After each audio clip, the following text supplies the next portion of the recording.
What's up everybody, and welcome back to my channel. My name is Frank, and today I've picked out two stories from r/ProRevenge that I'm sure you guys will love. But before we get into the stories, I just want to thank you guys for all of your support on this channel. We just hit 8,500 subscribers this week, and it just blows my mind. I never thought that 100, let alone 8,500 people would want to hear me tell stories on the internet. So thanks again to everyone, and let's get into these stories. My uncle took revenge on behalf of my parents. My parents had me when they were plenty young. They were not teens anymore, but had barely left that age bracket. My mom had met my dad in college. That was also when they had me. So while my parents were in their courses, I mostly stayed with my grandparents. The whole family lives in the same area, and the college was not that far away. My parents were still young and liked to go out with friends on occasion. When the following happened, I was a few years old. On occasion, they frequented a bar. A drunk guy there groped my mom and did not take no as a no. My dad intervened and stopped the guy. And half an hour later, all seemed forgotten. The music was loud, the bar crowded, and then someone in the crowd hit my dad with an empty glass pitcher square in the face. He was bleeding profusely and collapsed. But in the press semi-darkness and over the music, no one knew who did it. My dad got taken to the hospital. He had a broken nose and a heavy concussion. He also couldn't see who attacked him, and his memory between the alcohol and being hit in the head was also very fuzzy. Of course, they had considered the guy who had harassed my mom, but they didn't know him, nor did they see him anywhere leading up to the moment, let alone have any evidence. So they pressed charges against unknown, but there was virtually nothing anyone could do. But then a few days later, the piece of crap that had harassed my mom approached her on campus. Turns out, he was in the same college as my parents. He made a few veiled comments and left little doubt that it had been him who hit my dad in the face. And the piece of garbage let my mom know that my dad next time should mind his manners, and that the little touching he had done didn't hurt anyone and wasn't that bad. And if he wanted to do it again, he would, and maybe more. And then the piece of crap went on his merry way. My mom was horrified, of course. She went home and told my grandparents, my dad, and his parents, but no one could do anything. It was a he said, she said deal after all, and my mom hadn't gotten the guy's name. My mom cried a lot at that time and didn't know what to do. She was also afraid of going to classes or going out alone. I honestly only remember that time very scarcely. I was just a little kid, but I can remember my dad in the hospital and with his broken nose, and my mom crying a lot. My dad, of course, was just as angry and humiliated as my mom. No one knew what to do, and everyone was treading on eggshells around each other. But that is where my uncle enters the stage. My uncle, my mom's brother, lived on the other side of the country. He was a private investigator, and he was, of course, the last to hear the story. But the moment he heard someone had threatened his little sister, he was on his way home. After hearing the full story, my uncle knew it would likely be hard to get the guy on the harassment, the assault, or the threats, having no evidence.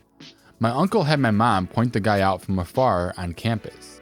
It took a few days to find him, but then my uncle started to stalk that piece of human filth. My uncle took sick days, all his vacation, and invested every second possible to find out everything about the harasser. My uncle even approached the pig in another bar and became drinking buddies with him. Over several weeks, my uncle had uncovered all manners of illicit behavior, possession, consumption, and distribution of drugs, theft, and a few other misdemeanors and small-time stuff. And my uncle could have put him away for that. But my uncle always said when asked about it that if he sent the a-hole to prison, it would be for molesting my mom and hurting my dad. And that is what he did. One night, while out with his new buddy drinking, my uncle made the idiot piss drunk, and they landed in my uncle's motel room.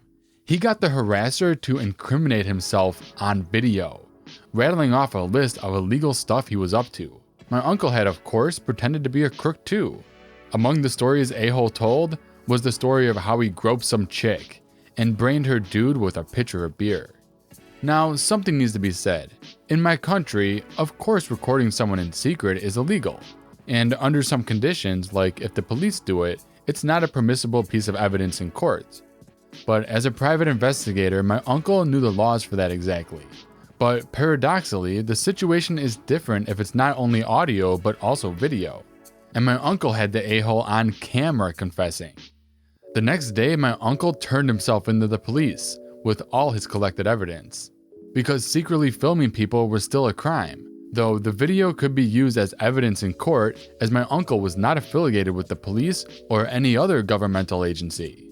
When the criminal trial and civil trial were over, the a-hole got 6 years in prison and had to pay damages to my mom and dad. And my uncle got slapped with the equivalent of a $2,000 fine for secretly filming the a-hole. Money well spent, he always said. County mower trimmed down our shrubs for no reason. Go ahead and try that again. When I was 7 or 8, my dad planted a row of shrubs along the front of the property. They started out as scrawny sticks, but fast forward a few years, and they were a big, beautiful wall across the front lawn. My dad kept them pristine, perfectly rectangular, about 5 feet tall so that people could still see over them. Considering how much work my dad had put into them, I'm sure you can imagine his dismay when he found out one day that a large corner had been lopped off the top all along the road. After my dad found the corner cut off, he confronted the county mower, the man who mowed the public areas around our house. He said, "Why the hell did you cut down my shrubs?" "Because they were hanging over the road. Anything hanging over the road will be cut back."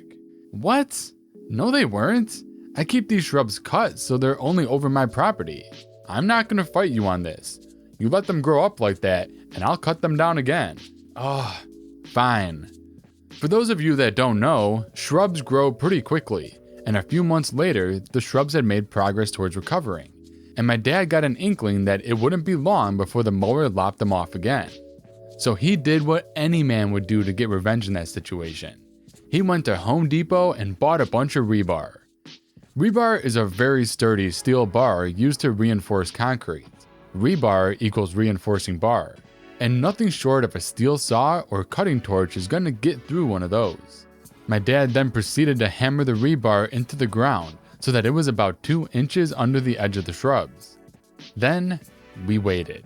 A few weeks later, we were sitting around watching TV when we heard the mower headed our way. My dad muted the TV and sat on the edge of the couch, a giant smile on his face as he listened to the mower blades come on, and then what sounded like glass shattering. He then got off the couch and headed outside, keeping the smile on his face as he walked down the front path. There were pieces of mower blades strewn about across the road, and 2 of the 3 blades on the mower were nothing but nubs. The man said, "You destroyed my mower." "No, I didn't. I made sure that rebar wasn't an inch over the road. And that's what you get for mowing down my shrubs. The county will be charging you for those blades. Feel free to have them give me a call so I can have them come out and see exactly what happened." They never called or sent a bill. The mower never touched our shrubs again, and those rebar were still in the shrubs when we sold the house 5 years later. Edit. For those worried about the danger of this, when I say the blades were strewn across the road, I mean along the 5 to 10 feet the mower traveled before he stopped. They broke off and fell to the ground rather than flying all over the place. We expected it to just chew up the blades, not break them, but it was worth the cleanup to see the look on the guy's face. Okay guys, that brings us to the end of today's video, and I already know what you're going to say.